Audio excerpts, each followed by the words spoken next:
su ko waxee ne dëkkam set na oui set na mais am na du lépp set na ci kii mais tilim na en matière d'instruction ci li Charles wax je pense contexte bi c'est important aussi mais bon fi mu ko waxee bu leen def adresse à la nation il s'adresse aux Sénégalais mën nañu dégg loolu mais que devant ses pairs je ne sais pas le président le mieux élu à 2 reprises si je peux oui que termine waaw si je peux terminer pour revenir à ta question mooy que c'est pas impossible ci lu ñu doon évoquer sànq lu important changer les Sénégalais c'est pas en 5 ans c'est pas impossible ku def lu dul noonu suñ la c'est-à-dire que la pédagogie par l'exemple su gars yi wóor de population bi dofuñu bëgg nañ lu baax bëgg nañ lu set bëgg nañ lépp mais il faut que toujours qu'il soit certain que kuy jiite ki wala ñu jiite ñi ñooñu ñoom ñoo koy njëkk appliquer on ne peut pas réinventer la roue soo ñëwee di appliquer ay règles dans toute société humaine nit ñi ñu xam ne am na équité yow mi sa bopp yow yaa koy commencer ci sa njaboot ci ñu la jege protéger woo kenn ak affaire yooyu nit ñi dañ la ciy topp wax naa la ko maire Dakar Khalifa Sall lu ko may chance mu élire parce que dafa ñëw il a eu du courage politique gouverneur Sambou même chose ak feneen président Mamadou Dia wax nañ ko fi pourquoi depuis bu mu dëddoo ak 1960 ba léegi ñu koy jox comme référence professeur jox na ko comme référence parce que il a posé des actes forts yoo xam ne loolu la ñuy xaar ci njiit bi ci njiit ku nekk donc c'est pas impossible du ñu société boo xam ne dañoo dof ba mënuñoo def lu baax wala xamuñu lu baax mais su autorité yi defee lu ñu war a def la pédagogie par l'exemple mais problème bi day réglé wu. alors professeur Maurice Soudieck-Dione sa gis-gis ci point boobu ñu toll sur la faisabilité de li président Macky Sall wax. waaw faisabilité bi man balaa ma ci kii dama bëggoon rek dellu si tuuti sur la question de gouvernance parce que man dama lëkkale civisme par le haut ak civisme par le bas maanaam kenn mënul li tax incivisme bi am par le bas c'est parce que système de corruption bu fi nekkoon depuis 1960 la moo tax ma commencé depuis 1960 je suis d'accord avec le ministre Luc Sarr lorsqu'il dit que problème yi commencé wul ci Macky Sall moo tax dans mon argumentaire boo xoolee 1960 laa commencé depuis l'ONCAD etc di wàcc si mais il faut reconnaître une chose encombrement yi amoon 1961 ak encombrement yi am tey en 2019 au Sénégal ça n'a absolument rien à voir aujourd'hui Dakar est en train d'étouffer donc il faut pas quand même verser dans cette confusion type d'encombrement yi amoon 61 73 ak type d'encombrement bi am léegi vraiment c'est sans commune mesure alors sur la communalisation intégrale su fekkente ni da nga jël un territoire boo xam ne c'est un territoire agricole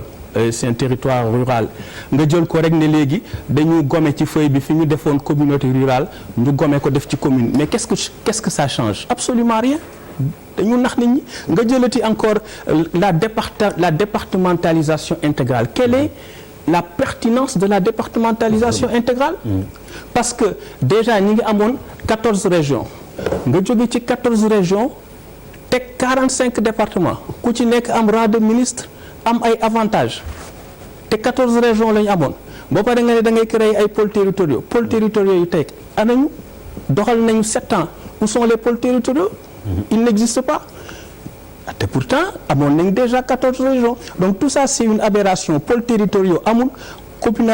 communalisation intégrale c'est pas pertinent départementalisation noonu acte 3 de la décentralisation ni ñu ko defee ça a été éminemment politicien et malheureusement waroon nañu toog càmbar def le bilan de la réforme de 96 samp ay institutions yoo xam ne dana mën a jëmale réew mi kanam donc man dama lëkkale problème gouvernance yi laa teg au cœur du civisme et puis bu ñu xool programme yi ñu wax sànq PUMA ak PUDC mais programme yooyu ñoo firi seen bopp programme d'urgence c'est du français urgence waaw programme d'urgence de développement communautaire et programme d'urgence de modernisation des actes et des axes et territoires frontaliers donc bu ñu nee urgence on est d'accord qu'on n'est pas dans une optique de correction structurelle de l'aménagement du territoire programme yi ñoo firi seen bopp alors la tendance à l'urbanisation on a dit que c'est une tendance internationale je suis d'accord avec vous monsieur le ministre Luc Sarr mais j'ai parlé de décentrage de l'économique c'est-à-dire qu'il faut créer des villes fortes à l'intérieur du pays pour que villes yooyu nekk des bassins de rétention plutôt que nit ñi di ñëw yéeg si ba Dakar ñu yem Fatick waaw Fatick lu bëri nekku fa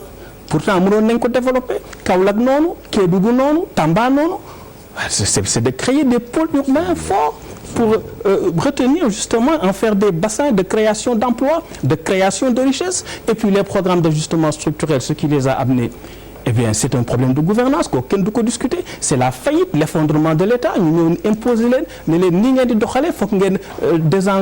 dégraisser la masse salariale foog ngeen wàññi nii ak nii parce que il y a toujours quelqu'un qui paye les pots cassés. On ne peut pas instaurer un système généralisé de corruption systémique et systématique ba pare ne kenn du fay les pots cassés ça n'existe pas. Et malheureusement ñi koy fay mooy askan wi askan boobu ko war a fay nag léegi ñoom it dañu débrouiller nu ñu mëne ñi dem taxaw ci nekk marchand ambulant jéem a xool nu ñu wute dara xale yi nga xam ne peut-être am nañ problème dem dans l'immigration clandestine jéem a xool lu ñu am donc tant que replacer wuñu problème bi dans une perspective d'amélioration de la gouvernance on n'est pas sorti de l'auberge moo tax président Macky Sall biñ koy woo biñ koy fal il avait bien vu le problème c'était la rupture malheureusement il n'a pas emprunté le chemin de la rupture le ministre Luc Sarr wax na ko sànq nee na dëkk bi fépp dëgër waaw c'est parce que dañu nekk dëkk bu pauvre fépp dëgër moo tax ñu war a yaxanal as tuut si fi ne bañ ko yàq bañ ko pasaree bañ ko yemale ci yenn poos voilà donc loolu daal moo tax et puis ñu déambuler léegi sur la faisabilité mais faisabilité bi aussi il faut l'autorité de l'État te l'autorité de l'État la moo koy teg c'est l'exemplarité bi ñu doon wax bu fekkente ne yow yaa ngi yàq di pasare après kii amul lu mu dundee parce que dafa am ñenn nit yoo xam ni alalu réew mi yëpp dañ ko yemale ci ñoom après nga ne ko yow bul jéem a ñefe xool nan ngay dundee mais kooku ça pose problème. C'est pourquoi j'ai parlé de recentrage du politique et de décentrage de l'économie. Merci professeur, on a parfaitement compris. Pape Djibril, vraiment pour une minute, il y a Pierre Da Silva qui va me crever le tympan. Non man li ma bëggoon wax la rek publicité. man li ma bëggoon wax rek mooy professeur Luc Sarr dafa waxoon ne nañ def débat finalement le débat n'aura pas lieu. Non yéen nee naa leen dama leen di tëggal. non justement parce que déconstruire li nga xamante ni dañu ko wax. li mu def aussi c'est dafa tenté def benn faux procès parce que ñun mësuñu wax ne. problème yii Sénégal ñu pointe du doigt Sénégal ci Macky Sall la commencé waaye dañu wax rek ne dafa defoon un diagnostic sans complaisance bi mu ñëw au pouvoir mu ne woon bu ñëwee loolu lay attaqué lan moo tax depuis 2012 attaqué wul l'incivisme et la citoyenneté et lan moo tax bi mu ne la citoyenneté est mise à mal lan moo tax waxuñu yan élément lay corroborer ñooy corroborer allégation bi yooyu beneen bi mooy fan la commencé fan la problème bi nekk les racines du mal fan la nekk ak mission bi chantier yi kan la koy confier loolu moo tax la question sur le profilage dafay am solo trop kan la koy confier kan la koy dénk ndax gisoon nañ fi moo tax encore une fois Maurice dañu nekk en phase man ak moom mais dañu nekk en phase aussi ci wàllu réflexion bi la transparence pour man foofu la commencé lan la ñu def OFNAC bi ak taxawaay bi nga xamante ni boobu lañ ci amoon rapport yow mu génne woon lan lañ ko def lan la ñu def rapport Cour des comptes pourquoi génnul depuis 2014 la ñu wax lan la ñu def ci IGE lan la ñu def ci yeneen mécanisme yooyu yëpp nga xamante ni buñ ci taxawoon tem daal di ne at ñu ñu génn 2012 2013 ñu ne am na loo xam ne du ñu topp 2013 moom dañ koy régler définitivement 2013 ñu ne am na 2014 loo xamante ni du ñu topp dañ koy régler définitivement encore une fois il a raté aussi une belle occasion parce que ñoo ngi wax fii yëpp yëkkati ay mbébét mais dafay mel ni ñun dañu am problème bu repère ci ñi nga xamante ni ñoom lañ tuddee les précurseurs et les pères fondateurs parce que tey jii président de la république li mu war a xam mooy ñun suñu histoire indépendance du histoire boo xamante ni dañ ko acquérir par les armes c'est les hommes politiques en réalité ñoom ñoo engagé combat boobu ba tubaab yi ne ñii dañu subversif xëy na loolu moo tax tubaab bi li mu am feneen amu ko fii léegi ñooñu bu fekkee ne da ngay taxaw bés bu toll noonu mais boo nee ma Pape Djibril Fall man nii laa bëgg nga mel ndax diw kat nii la meloon dama bëgg nga référencé wu ci moom diw nii laa bëgg nga mel père fondateur yi lii lañ doon def jombale woon nañ seen bopp la mais on ne renoue pas le fil avec les valeurs fondatrices et les pères fondateurs pour man problème bi d'abord foofu la nekk. Alors professeur. Professeur en 2 minutes. publicité s'il n'a pas compris je précise le fond de ma pensée mënu ma sonn te comprendre précise le. waaw mais c'est bon man bi mu la ne je ne comprends pas je pense que c'est une boutade. parce que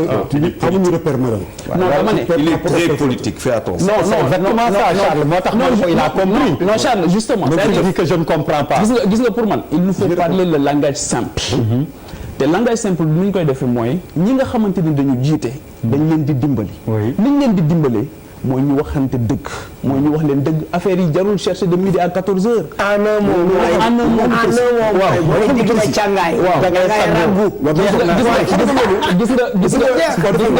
gis nga Malal en 2009 bi Khalifa Ababacar Sall di doog a ñëw ci mairie de Dakar